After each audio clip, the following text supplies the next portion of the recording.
Wonderful to have you today. Thank you so much for spending a little bit of time with us and the College of Eastern Idaho. Yeah, you bet. It's great to be here. You know, you have multiple hats on, and one, of course, is the mayor of Ammon.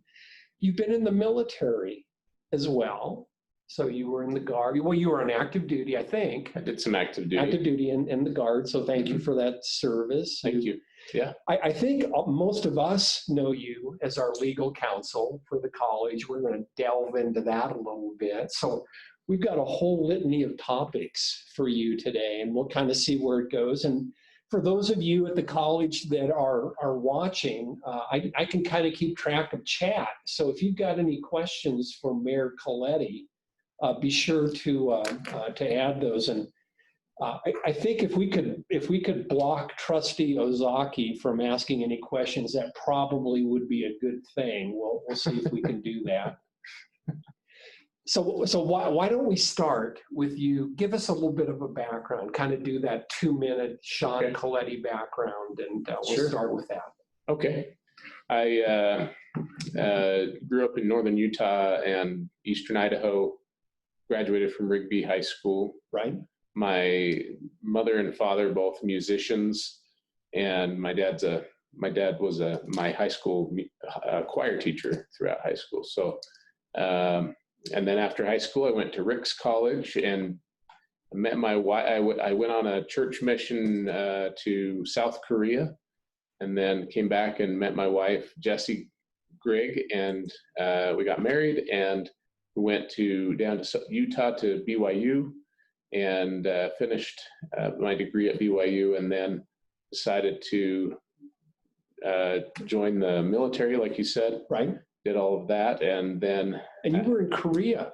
I did a stint in Korea. Yeah. But got to go back to Korea, see some of my old friends that I had known on my mission, and then after college, I went to law school at University of Connecticut. Right. And that was a great experience to get the back east experience. And then, but then I realized I was an Idaho boy at heart and came back and got a job with a judge in Twin Falls.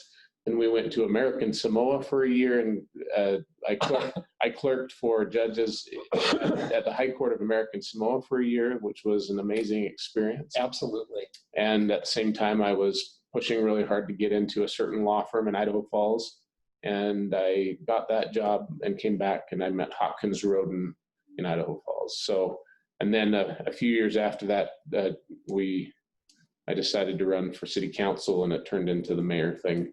I have 2 boys, and they're both, I'm 19 and 9 years old, and they're both musicians and smart boys, really great. So good. Life is good. No, that's wonderful. So that's kind of a great overview. So let's delve a little bit into your professional background and talk a little bit about Hopkins Roden. I think you started there, was it 2007? So you've been there 13, 14 years, and I think you're a partner. So So talk about your practice there, and then we'll delve into what you're doing for the college. Okay. So I handle a lot of litigation, so lawsuits with business lawsuits or injury lawsuits. I represent a lot of organizations like the college, and just kind of general counsel situations, and that's kind of that's it in a nutshell. That covers pretty much everything that I do, but it's a general practice. I don't do criminal law, and I don't do a lot of family law, but otherwise. Do you do much work in a court setting? Yeah, quite a bit, actually. Okay. I'm handling a lot of cases in court, but we're not going to court a lot these days. So with the virus, but which is something we can get into later. But sure. The way that the courts have changed with this virus is interesting, and plays on a little bit on how the college might be doing that in the future too. So So first of all, let me just thank you for the work you did in this transition from iTech to the college. So that first year for you, from a legal perspective, was immense. It's hard for us, but it was equally hard for Hopkins Roden and you representing that. So talk a little bit about this transition of legal entities. So we actually belonged, the property belonged to the state of Idaho. I think it was probably the State Board of Ed, something like that. And now it moved to an independent entity after that vote. Yeah. And all of our policies had to be changed and converted over now that we're an independent entity. So reflect a little bit about what you did and from a legal perspective, what's the difference between us in the state, ITech, and us now as an independent community college? Sure. Okay. Yeah, the process was really interesting as we were preparing for the vote and establishing the how the college would be after the vote. We had to set up. Oh, hey, thanks, Charles. You've got at least one fan out there. That's good. Okay. We had to establish the zones for trustees. We had to talk about how trustees would be appointed at the beginning. And then I think the most legally interesting questions were surrounding how things transitioned, how the college became an independent entity, because when the vote happened, basically people were voting on creating a new taxing district. So the same thing, I mean, similar to a city or a county, let's create one of these things. So it's a government in a way. And a government has to be run by a governing board, which is the board of trustees. And then they have to have leadership that are not elected, and that would include yourself and the leadership of this college. So, but working with the state board, that this had only happened recently, like with the College of Western Idaho, and so they had very limited background on how this was supposed to happen. So it took a lot of discussion with them, and a lot of back and forth with documents and with review of statutes and things. It was quite interesting, and it was. Yeah. And we wouldn't be where we are now without the work that you personally did and Hopkins Roden did for us. So it's a complex thing to create a new one of these. Yes. So absolutely. I mean, we could talk all day about that just alone, what all that took. It was so fascinating. And you know, why don't you talk a little bit about governance? I see that we've got Chairman Price on as well. So I see at least two of our trustees. So how does governance work with a president, with a board that's elected? And we're going to have a couple seats up in November. So maybe talk a little bit about those couple topics. Okay. So the Board of Trustees is responsible for policy of the college. They're responsible for approving the budget of the college, and they're responsible for providing direction to you. Right. And so it's kind of a funnel, because they provide that information, that governance to you, and then you establish procedures for the college based on that governance. So they have one employee. So they basically have one employee. That's you. That's right. And again, policy, budget, and leadership to you. And so that makes their job much. It's still a difficult job, but it makes it easier when they don't have to think about the details, right? And if they have a great leader that can deal with the details, then their job is much easier as trustees. But the good thing, and this is a wonderful model, right? Because the citizens of Bonneville County elect these 5 officials for a fixed period of time. So they're literally representing this region. Yes, yeah, and we've had one actual election that happened a few years ago, right? And one coming up in this November. When we established this, we had to have two of the seats start out with a 2-year term. And so those 2 seats 2 years ago had to run, and now they've got to run again, unfortunately. Right. But so there'll be the open seats for election in November, and then whoever is elected in those seats will then have a 4-year term, so that those 2 seats would stagger with the other 3 seats on the board of trustees. So then 2 years from now, the other 3 seats would run for election. So we never have more than 3 trustees up for election at any given time in a 4-year term. Right. Yeah. And so you don't have like massive turnover, which would be really difficult to deal with. It would not be a good thing. We have a great board of trustees right now. So the interesting thing is they have to live in some artificial zones that are equal in size, population-wise, and yet the whole of Bonneville County votes for each trustee. That's correct. So their zones are not necessarily equal in size, but equal in population. Right. It's kind of a combination of the two. But then you're right, everyone in the whole county elects all of those trustees. And the trustees, even though they have to live in their zone, they represent the entire county. So good trustees will represent the entire county, and maybe someday we'll have another county join us. We'll see if that happens. But then again, there are 5 trustees that would represent 2 counties, and they would represent both counties. It's a really good and interesting model. Yeah, if we had another county join, then we'd have to realign the boundaries of these zones so they are again equal in population. And Mary's asking, as the county grows, will the zones be revised based on population? That's a good question, and I think that could happen, but I don't think it would happen anytime real soon.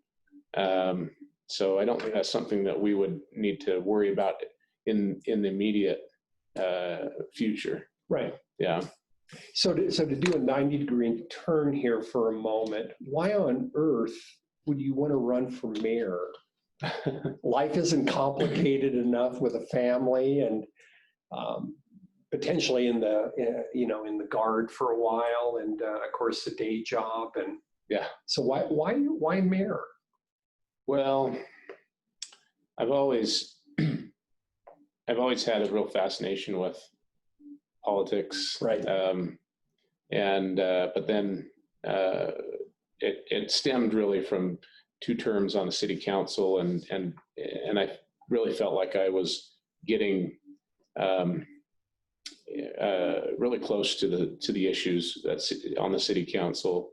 And when Mayor Kirkham decided not to run again, I just felt like it was the right thing to do. So it's hard to explain it any differently. It was just like, this was the right time to run. Sure. So, and I've really enjoyed it a lot. Ammon is just doing some really amazing things right now. We're up and running and haven't stopped. So, one of the most interesting things about Ammon is your fiber initiative. So Ammon Fiber, talk a little bit about Ammon Fiber. What's the vision for that?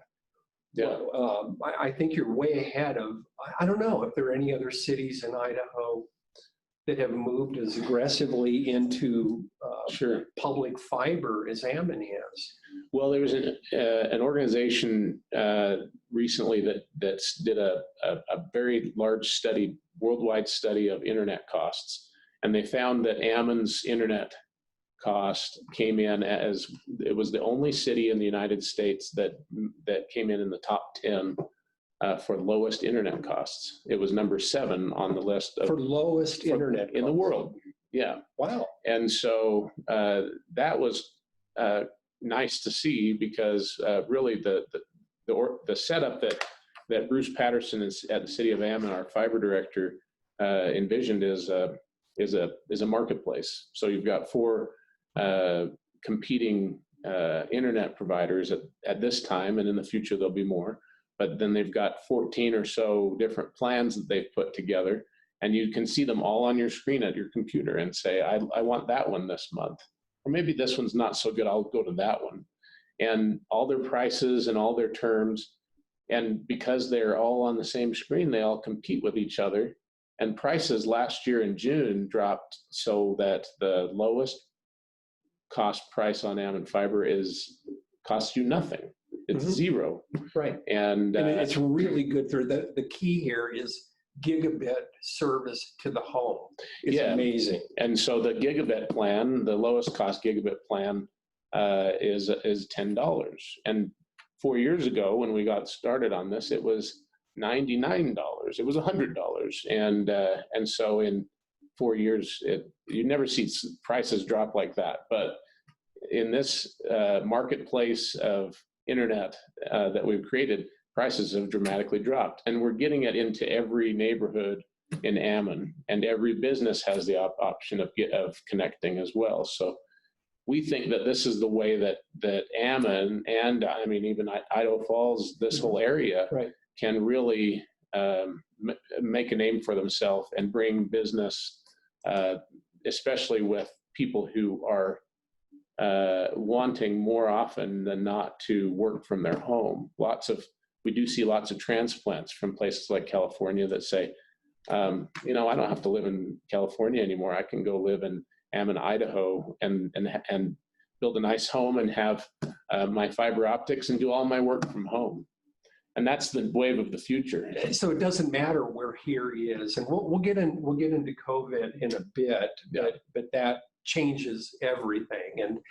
And partly you were lucky, I guess. Timing's everything, to have been this far ahead in Ammon and having that vision to take advantage of this high-speed internet to homes where people could literally run a business anywhere on the face of the earth and have gigabit service literally to your office. Yeah. So I'm a constituent. I'm looking forward to seeing if we can get fiber into our home. Yeah. Eventually we will get it to every neighborhood in Ammon. And my goal when I started was was like a 5-year rollout, so that we can get it throughout the city in 5 years. And we're getting there. We're getting there. We have a lot of really great interest. So talk a little bit about with your mayor hat on and College of Eastern Idaho. So where do you think the partnerships are? We're all about partnerships, whether it's INL or the other cities, Idaho Falls and other entities, Melaleuca, those kind of places. So where does the city of Ammon fall, and how should we be thinking about you as a city with this college? Well, we're right across the street. I know it's close. And I think that I think the future really will involve this college having a much closer relationship with high schools that are right across the street, right? Yep. And I envision at some point that Ammon has a city library that eventually has maybe a location where the college teaches some tech classes at the library, right nearby. And the other thing is that I think, I'm going to just go back to the fiber. I think that the future of the college will continue to move to the point where you've got people being able to take all of their classes live streaming on their Ammon fiber into their home, because for one reason or another, they're going to want to stay home. And maybe and I don't know what, I certainly hope that COVID goes away in the next month, but I think it might stay for a little bit longer. I think so. And but the great ability of the college and what you're already doing to get into to teach online courses will make it in the future so that it will feel like you're right in the classroom, and that you can ask questions of the teacher right from your desk at your home, and it'll just be seamless. And that's what I envision in Ammon as well, is that this college, I've always felt like CEI, no offense to Idaho Falls, but we feel like it's Ammon's college, even though it's right over the border.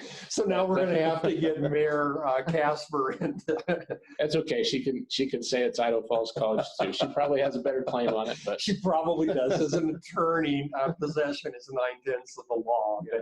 But we certainly appreciate our relationship. And iron is really important, Idaho Regional Optical Network. And the city was really good at helping us pull cable under Hit Road, and it goes through one of your, one of your wiring closets, and then out to the world. So you've been a great partner with us. Well, and I feel like we're a great partner with Idaho Falls Fiber as well. And so a few years ago, we said, let's do this. Let's connect through the college and provide iron connection. And Ammon and Idaho Falls wrote up an agreement, and we connected, and it's been a good thing.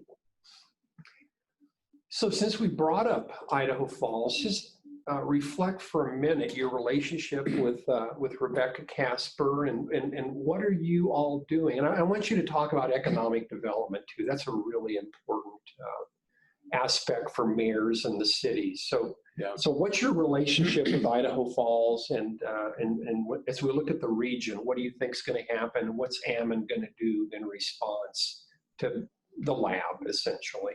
Yeah, well, Mayor Casper is a phone call away, and we talk quite often, and she's a great friend. And, absolutely. You both, right from the beginning, have been friends of the college. Yeah, and absolutely friends of the college. And we talk about all kinds of things. Economic development is very important to both of us. And I think that if I wish I had a crystal ball for what will happen, but I know that the lab is going to be bringing in a lot of workers in the near future, and that will have an effect on what we do with housing in our communities. It will bring business. I think that we're very lucky to have such a great organization right on our doorsteps that is going to bring a lot of things to us. It'll be a challenge. It's a challenge to think about how we're going to house people and how we're going to improve infrastructure. That's always a challenge. But we work with, I'm on the INL local officials task force to communicate these issues to local officials and have this back and forth. And then also READY is an important organization that deals with us. So constantly communicating about it. So talk a little bit about build out. Clearly, Ammon could expand to the east. I'm not sure what kind of restrictions there are when you look at bringing in business and industry and just plain housing, whether it's affordable housing, multifamily, or just big estate housing. How do you and your city council think about controlled growth? There are plenty of examples where growth had become out of control when you've got a big entity like the lab bringing in 4,000 employees. Well, I think that there's desire.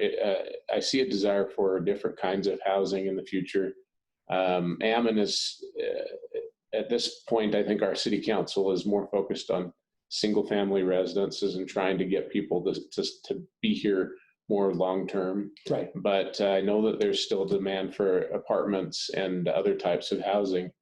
And I think that we would like to do more infill development and see, we have city properties spread to the east, city properties spread south, and then a lot in the center, and we don't go very far in the north. because the county borders us. Lots of residences on the north are in the county. And so I'd like to see us grow more within our area of impact to the east and to the south.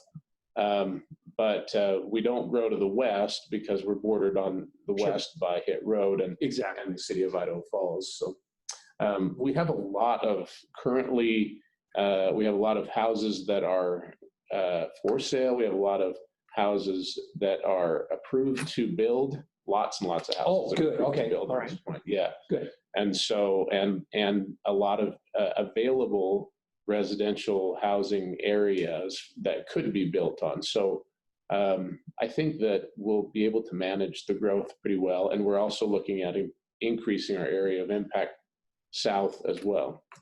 What's the mix then, or how aggressive are you in trying to bring business and industry? So Yeah. You're talking about homes and construction there, but what about business? Are you trying to compete with Idaho Falls to bring in businesses? Well, here's the deal is that the Department of Commerce sends out notices to the cities that says there's business that's looking for a place.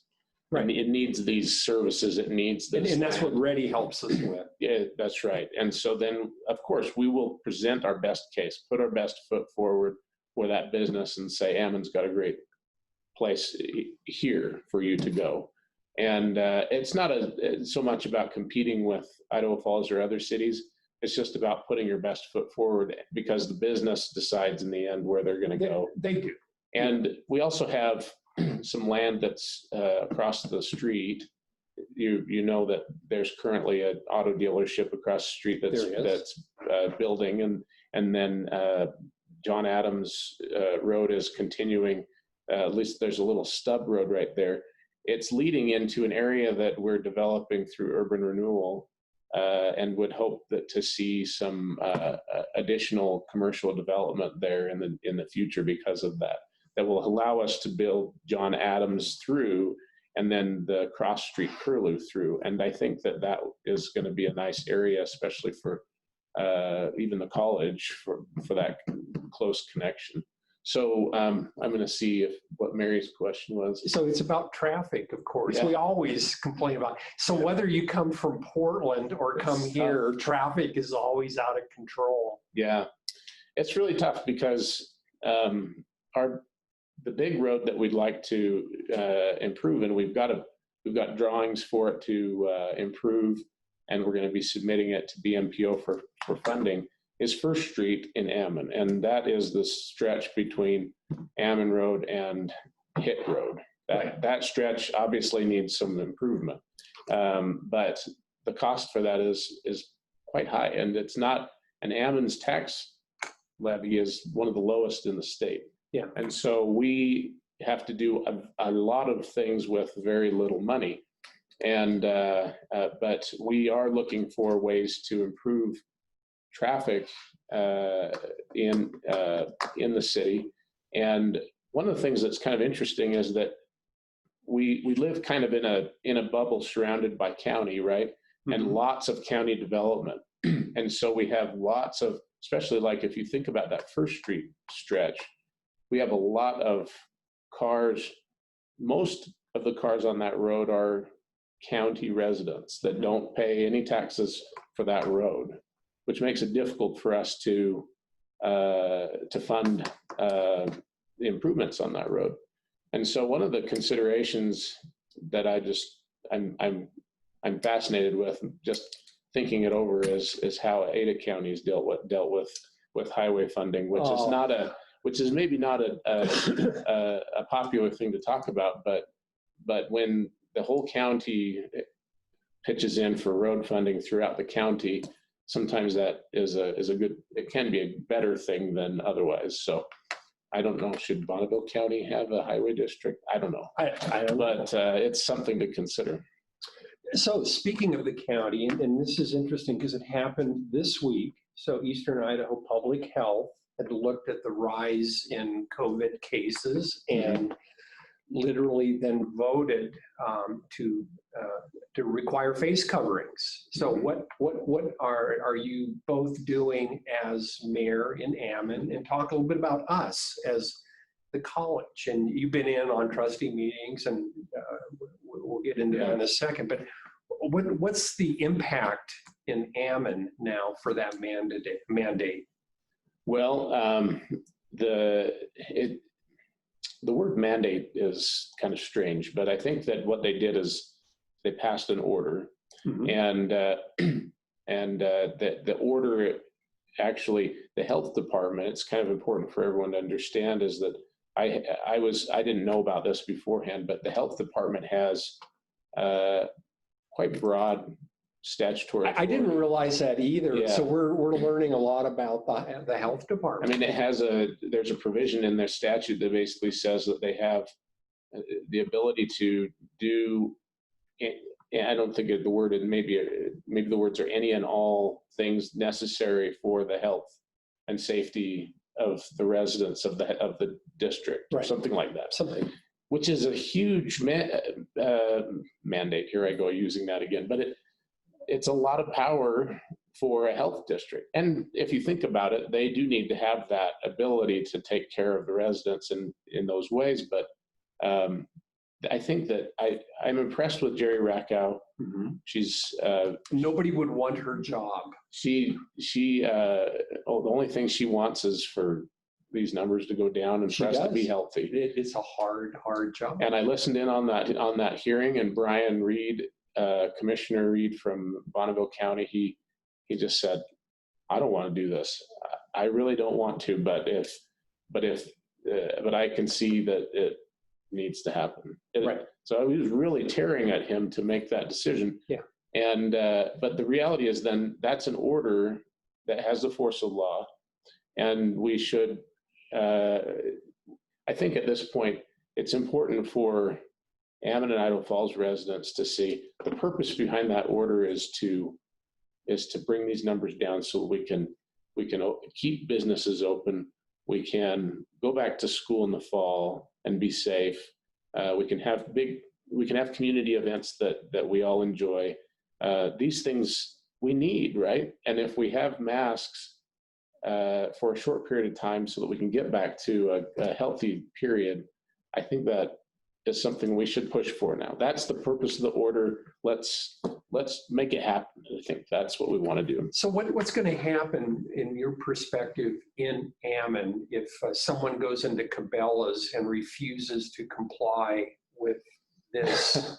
I don't even know what the right term is, but the order. Let's say order, because it is an order. All right. So what is the city of Ammon going to do? Well, the city of Ammon does not have a police force. So if only. The city of Ammon contracts its policing to the sheriff, Bonneville County Sheriff. And so I would say that, as I understand it, the sheriff and the police chief of Idaho Falls want to help educate and encourage people to do these things, to take these steps, and to educate them about the order. I think that is I agree with them. I think that's the best way to go. That this is a statement that we, as Bonneville County residents, mean business about getting this virus down.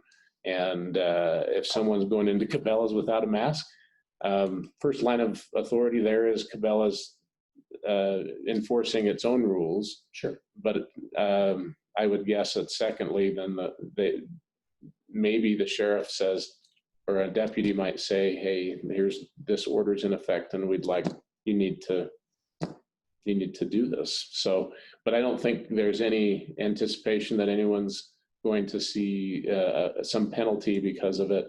We just want to be healthy. So sure. Let's do what we can to do to get there. So we'll put your legal counsel hat on now. We've had the discussion in our trustee meeting. So clearly, we would have done this without the mandate anyway, because we think it's the right approach, and the trustees agreed with the guidance. But what happens here if we have a student who refuses? So they're in a biology class, and A faculty member says, Sean, I need you to either have a mask, and here's one that we'll give you, or you're going to have to leave the classroom. And what if they say no? Talk us through the implications. Yeah, this is a situation that you don't want to see happen, but and we don't think it is particularly. I don't think, but we need to talk about it in advance, and you're the right guy. Well, let's just start off by saying that I think that the trustees and trustees that are on the call can correct me if I'm wrong, but I do believe that that the trustees have asked that we set a policy that masks should be worn in buildings. Right. And if you can't maintain your social, actually just masks will be worn in buildings. Masks will be worn in buildings. That's right. Yes. And so if that, there's a few cases like this where we're okay because we're socially distanced, but yes. But if someone were to say no, then the college has the right to escort somebody off the So we would campus. trespass them. Yeah, to basically say that you're not here you're not following the rules of being here. So hence you're trespassing and you need to leave, and politely ask them to leave, and hope that they do at that point. And if they don't, then I think that the next step is to contact City of Idaho Falls Police Department and say, can you help us with this situation, and let them manage that. That's good. And that's exactly where we are right now. So our President's Advisory Council has been walking through those scenarios, and they're probably remote. But yeah. And the same thing happens. I think the same thing goes for any situation where someone is violating the rules of being on campus, and it risks someone else's health or safety. Regardless of whether it's a mask, you're going to do the same thing. We are, and again, this becomes a disciplinary issue for Mike Walker, Dean Walker, but ultimately we don't want our faculty to have to enforce this. Their obligation is to point out what the policy is at the school, and then we turn it over to our security. Yeah. And then if that isn't working, then we turn it over to Idaho Falls. So yeah, given that this is broad and across the county, there shouldn't be a lot of surprise in fall when we start. Yeah, and it's good to handle these issues with compassion. It is. Yeah, absolutely. So one of the things is as we think about COVID, and you and I talked as we began that, at least in my mind, there are two major events in our lifetimes, and 9/11 is one. We're talking about events that change culture, that change the country. So COVID is the second. And as you think about COVID, and let's just have either your attorney hat on or your interest in higher ed. What does this mean for higher ed? It's my Nostradamus hat. It is. Yeah, so Lori Barber has not been particularly helpful in predicting the future here. So I'm hoping legal counsel could. I'd like to think that in a few years we're going to look back and say, that was interesting, but it really wasn't a change, a shift in everything that we do, but it might be actually. So I do think that we have to, she needs her crystal ball. So do I. She has a crystal ball. Come on. I think that, it's kind of interesting. I think I want to apply this to the college situation. Good. Okay. But before COVID, I was looking at the city building as mayor and thinking we're running out of room, right? And we need more space. What do we do? Do we need to add on? Do we need to build something? Sure. And then when COVID came, we made some adjustments in how people worked, and we figured that some people could work out from home certain days of the week, and they could do it just as effectively, sometimes even more.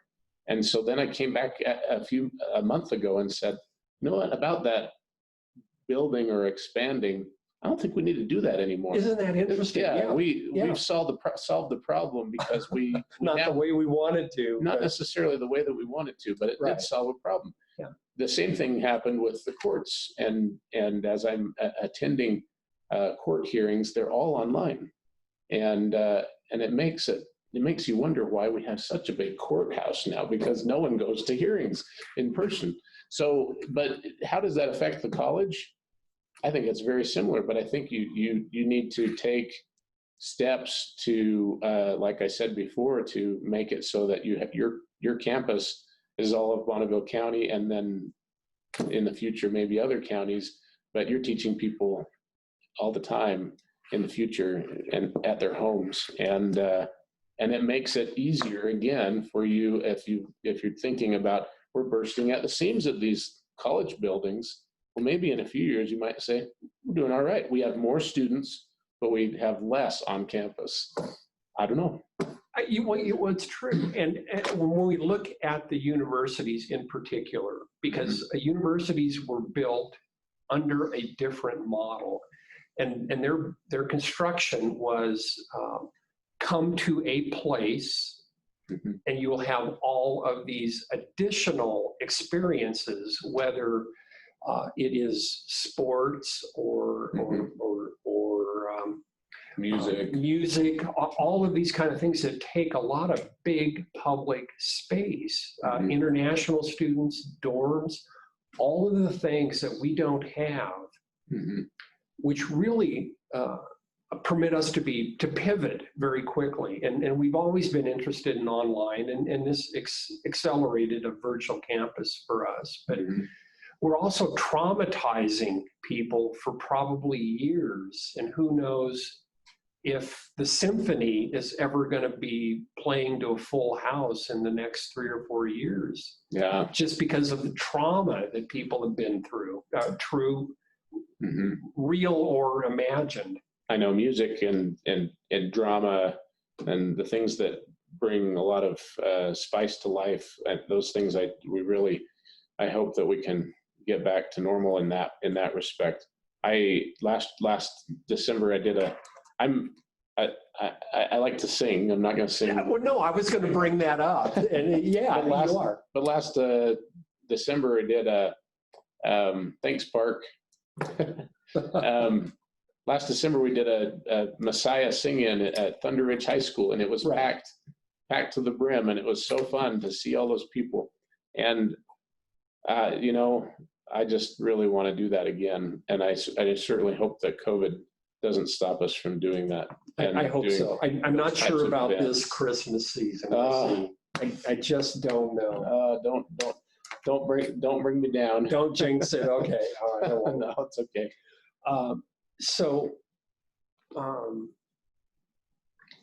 There will be a lot of changes, and we are unique in that we're not burdened, and that's a weird way to put it, with a lot of structure right now. So I think because you've been in with the trustees, that a third of our classes are going to be face-to-face. And we've cut a 30 student classroom down to maybe 12 if we're lucky. There's no efficiency there. So we're using the library. We'll look at using the cafeteria. We'll look at the boardrooms, those kind of things. But we're not going to be very efficient, but we are going to be hugely efficient when it comes to online. Everything you've described about the importance of fiber to a city becomes equally important to us here at the college. So any other thoughts on what you think higher ed is doing in that kind of realm, or should do in that kind of realm? I was just thinking, you've got a lot of green space too. Maybe you should teach some classes outside. No, I think that we may end up doing that. Yeah, I mean, because obviously the virus it doesn't spread as quickly outside. I just think that that online is the way of the future, and it's just going to get better. And as far as other ways that you're going to adjust with COVID, I think that's where my crystal ball kind of stops. Well, us too. Stops working. You know, we just don't know. So we're going to try a variety of things and move into that. So it's strange, but we have gone through almost 45 minutes now. This goes quick. And what I like to do with our guests is give them a chance to, you've been in a lot of leadership roles, whether it's military or as mayor and those kind of things. Give us 3 principles or 3 tips or 3 things that you think would be helpful from your experience in that realm of leadership. Okay. Well, I take one from my wife, who sees the best in everyone, and she can always say that someone's having a really bad day, or someone's treated you bad. They may have had something else go on in their life that day that just is not that's been not good for them, and to think about where other people are coming from before reacting. Good. And so that's been something that I've tried to copy from her, even though she's way better at it than I am. The other thing is that tense. Everybody's thinking out of the box. Yeah. The other thing is that early on in my legal practice, I had this really difficult client that I just didn't have any desire to speak to, because every time I got on the phone with them, I felt like I was the most worthless person on earth. Yeah. And so, but then I had this thought one day that just said, just do the right thing, even if it hurts. Leave the rest, just let the rest happen. Right. And so I think that that's a principle that I've tried to follow as well, is that you do the right thing and let the chips fall where they may. It usually will turn out okay. Usually. And you don't have to worry about, what if I do this or that? And I worried too much in the beginning of my practice, and I think that has helped me. But I also feel like it's very important to recognize people's skills and let them flower in their own pot. And when you do that, you're going to be much more effective leader, because everyone, especially if you look at all the great people who are on this call, absolutely, who have such great skills at what they do, you've let them do that, to take their skills and make this college better. And you don't have to run around and micromanage anything, because you've got such a great team, right? It is true. Yeah. And that's what I think about with the city as well, is that so many great people that are always we all have the same mission, to make this place a better place. Right. And I could turn around one day and say, oh my goodness, you've done this? That's amazing. I didn't even tell you to do it. You just did it. You did it. Right. And that's what happens. And Clint says, thanks for noticing me. That's right. That's right. And everyone that's on the call here. Clint never gets noticed. He's just a wallflower. But anyway, so those are 3 principles, I think, that I think those are really handy, and they're helpful, and I think we've tried to build the college around this principle. So Mayor Coletti, thank you so much for spending some time with us. This is great, and it's good for those of us here at the college that don't know you to get a chance to meet you a little bit and recognize how well we are represented by you, both as mayor and as legal counsel. Well, thank you. It's a pleasure to be here. Absolutely. So everyone have a great weekend. Thanks for tuning in. We really appreciate that. So enjoy the weekend. What does that mean?